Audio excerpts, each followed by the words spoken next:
Really kind of like still in your prime, and now the program is getting bigger and better. You seem to have more kids. Seems to be going up and up. You want to talk about that a little bit?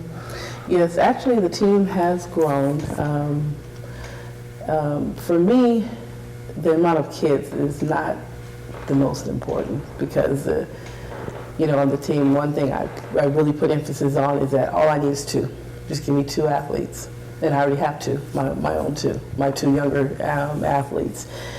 And the reason why I say I just need two, I just need athletes that want to be there, that want to run. They don't have to know how to run. As a matter of fact, I value an athlete that comes to me that runs sideways because I can start with the basics and teach them and watch them grow.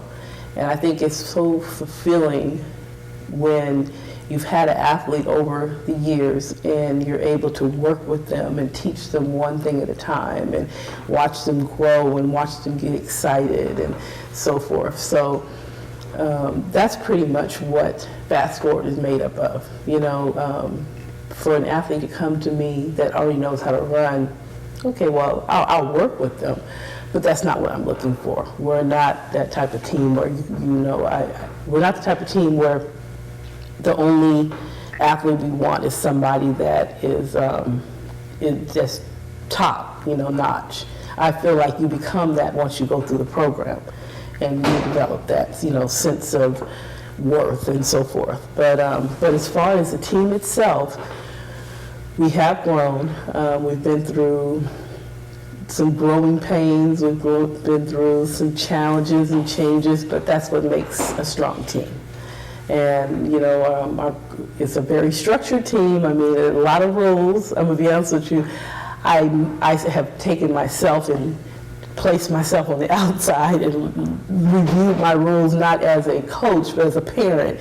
And I've told my old self, I don't know if I could do this because my expectations are high. And the one thing that I place is on my parents is that in order for me to have an athlete that will give me 100%, that parent has to give me 200%.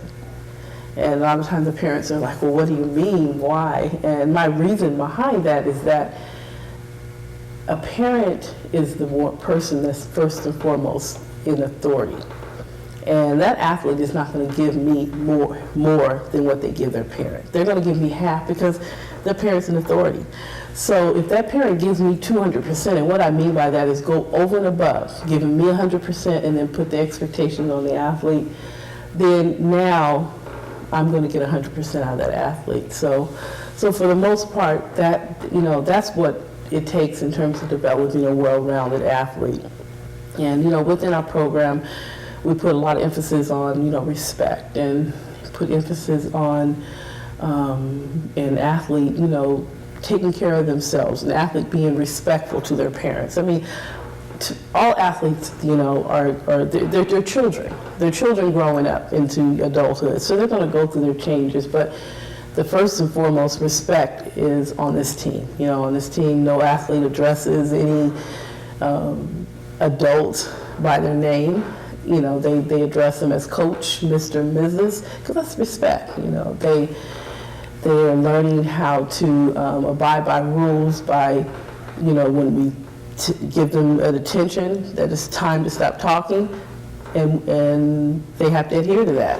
But realistically, what we're preparing them for is how to represent themselves when they go to nationals. That's the end result for our team. And in the end, when they learn all these various, when they're able to follow these expectations and rules, well, in the end, what does it do? It's preparing them for lifehood. Especially I have young ladies now that are going to be graduating in 2 years, and their, one of the parents had addressed me and said, "Wow, Coach, the way you're teaching these kids and structuring them, they're going to be ready for, if they have to go to a big college interview for Harvard or Yale or something of that sort, they'll be ready for that." And that's my goal, is that, some of these athletes, they may not want to run track after, but they will be able to have a sense of who they are, where they're going, and what they're about.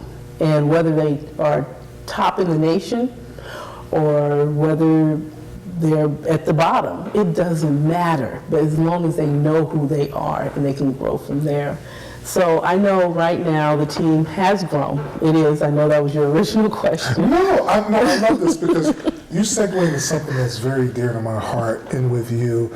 And I didn't know how I was going to actually be able to approach it, but it's great that you went there because I was going to say the expectations and the bar has been set high by yourself. And I go back to an episode that you may not even remember, but you know me, I'm an elephant, I don't forget nothing.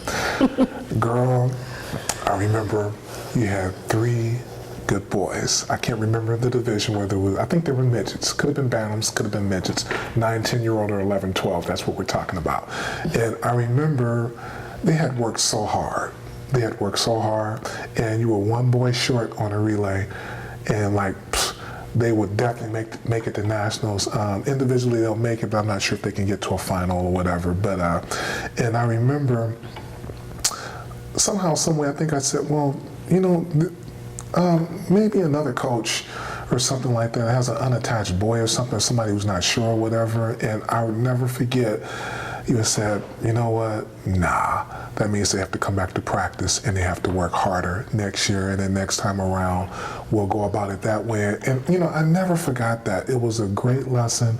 And you know, because you know, not to downplay or say anything crazy about any coaches, because we're all out here for these kids, but I've seen many coaches, too many to name, that will take kids, switch jerseys, even if they don't switch jerseys, but just will bring somebody into a program tenfold that has already been established. They haven't went through the base training or nothing like that or whatever, and then just go ahead and just qualify, take them to a national or whatever. And it's the total opposite of the essence of what you're about. And, you know, I mean, I'm saying this, she didn't even know, you know, this is not something that was planned. And like I said, there's story after story like that. When I look back, you've made them better by your standard as well, not just the parents. And yeah, you know, real talk. And I think about remember I was at the barbershop. You don't remember this, but about 6 months ago, I called you crying. And my son was home from the military. And I had said, oh, Qwen, I just wanted to say thank you. I don't know if it was the spirit or the universe. I said, you know, I'm looking at my son, I was so proud. And he was a head case. I just go, that's my son and I love him, but Christopher, you was a head case. I mean, I didn't want to deal with you, so I know that, you know, he was a good kid, not a troublemaker, but just a head case, just want to do things his way. And then I thought about how you helped to turn him into what he was, and you know, it's just amazing.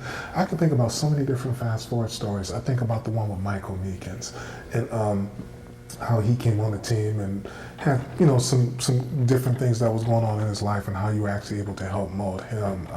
There's Craig Bailey, who's off from working for the Raiders now. You know, there's been so many different people that have come through that program. So, and you know, the other thing, it's never ever been about just your kids, but somebody who doesn't really know you could look at it like that because they have your genetics.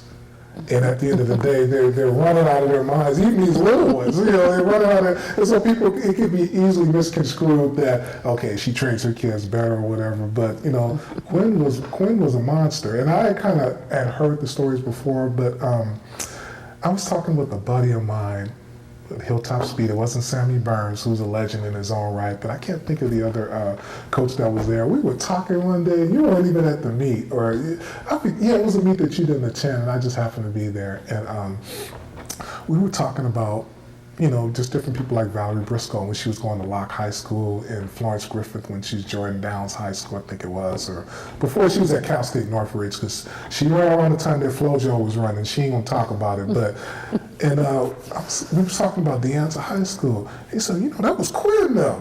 I said, Qwen who? He said, shh, I can't use the word on air, but he said, Qwen, that was bad. What was you there? And I said, yeah, she never ever talks about it. And I said, I hear she has all these trophies in her mom's house and they'll never ever want to talk about it or whatever. But he's like, man, Qwen, they were no joke or whatever. And then Sam kind of got into conversation. So it's just really, really funny when I look back at all of that stuff. Did you, before I get back to where we're going with Fast Forward, when you were running, did you ever run at the Bruce Jenner Classic? Because I used to go to those all the time when I was a kid. Yes, I did.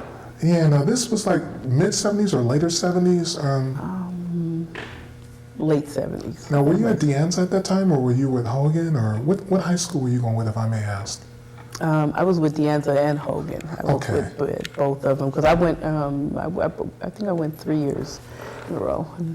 Yeah, the reason I why- ran the 100. I believe it was the 100 meters. Yeah, it was the high school because I don't think they had that many events, but they had the 100 meters for the girls, Okay. and I won. Yeah, that, I mean, you know, it was, you know, when I look back, because those are the days, yeah, Coach, that I never want to forget. You know, it was fun. yeah, you know, it was just so much fun. Those were during the days when Florence Griffith was slow, you guys. If you guys can, anybody knows track, she wasn't the fastest thing on the air. Jeanette Bolden, I think, was going to Centennial, and Valerie Briscoe was going to Locke High School down in Los Angeles. I mean, those were the days. Yes. Those were the days. Where was State at? Was it still in Fresno, or was it down in Cerritos at that time also? Was At it still- that time, it would go every other Just- year. It was Cerritos or Sacramento. Yeah. They were, and then Cerritos or Sacramento. So. What kind of feeling do you get? That's a good question. When you watch a kid that has come from your program, especially the ones that you enjoy coaching, the ones who didn't really necessarily have the ability, and you watch them, whether at Rodriguez or whatever, what kind of feeling as a coach do you get when you watch that? It's very exciting, and it just feels so good to see the athlete, especially when I see they have that confidence in themselves. And, you know, they'll come up to me and be, you know, they still recognize me as, hey, Coach, how are you doing? You know, and letting me know how well they're doing. It's a joy, you know, it's a joy. And the type of joy that I get from coaching track and field and working with the athletes, it's not something someone can pay. It's just priceless, you know. And I wouldn't trade it for anything. I wouldn't trade it for anything. So that's what, you know, that's where my fulfillment comes, is working with these athletes and just seeing their life blossom and being able to say, I played a part in putting something positive into their life, you know. And I mean, to take it another step further, I could also say that I played a part in putting something positive into their family. Because one thing about being on Fast Forward, I don't hide anything. I'm up front, and I let the parents know immediately when they first join. It's going to take a family effort. I mean, track and field is time consuming, but it's the best investment you can ever make on, you know, for your athlete. I totally agree. Because if anything, if your athlete plays another sport, well, with track and field, you know, you're developing the whole body. And, you know, my strong belief, and I heard this, you know, when I was in early high school, that track is 80% mental and 20% physical. So if that athlete is really learning how to concentrate and building up their self-esteem, well, they're building up their mental state. It's automatic physical, you know, because they're working on the physical and even, you know, dealing with the spiritual. You know, one thing, you know, I know my beliefs and what I believe in, but like I tell the parents all the time, I said, I'm not here to push what I believe, but I'll be a representation. I said, but all I know is your athlete needs to believe in something. You know, they need to believe in something. So, you know, whatever the family's household structure is as far as spirituality, that's why I tell the parents, I said, you guys come together as a family, because it helps to enhance the athlete's overall persona of who they are and where they belong and where they're going. So that's what I put emphasis on. We'd also like to thank all of our officials today from the USATF, Pacific Association, very professional group of officials, the finest in the United States.